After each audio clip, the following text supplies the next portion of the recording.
सगळेच गोव्याला जाऊ, तिथल्या देव्याचं दर्शन घेऊ. मया नशिबात नाही वाटाले गवा, आणि शेतातच कण जिरून घ्यावा.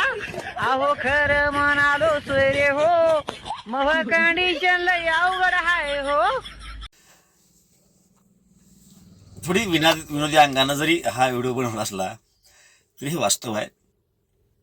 शेतकऱ्यांच्या आयुष्यामध्ये किती कष्ट आहेत हे यातून दिसतं. ओढा आहे, ओढ्याच्या या बाजूला शेत आहे, ओढ्याच्या त्या बाजूला शेत आहे. सोयाबीन काढल्याशिवाय विलाज नाही.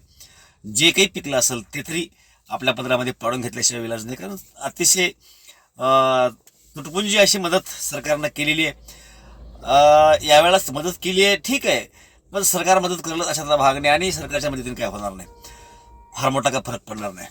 थोडं बहुत सहाय्य होईल, परंतु शेतकऱ्यांच्या दैनंदिन जीवनामधला हा सगळा प्रकार आहे. परंतु हे जीवन शेतकरी जितक्या सहजतेनं जगतोय, इतक्या सहजतेनं शेतकरी सोडून इतरांना जगता येणं शक्य आहे का? त्या लोकांनी कल्पना करून पाहिली पाहिजे की असलं खडतर जीवन 12ही महिने शेतकरी जगतोय. अगदी पावसाळा असेल तर या पद्धतीनं आपण पाहतोय, हिवाळा असेल कडाक्याच्या थंडीमध्ये ओटं चिरून गेले असतात. अशा अवस्थेमध्ये पिकांना पाणी द्यावं लागतं. उन्हाळ्यामध्ये सुद्धा संध्याकाळच्या वेळेला लाईट नसेल, दिवसाभर उन्हामध्ये घामाच्या धारा गळतात, तरी पाणी द्यावं लागतं, शेतामध्ये काम करावं लागतं.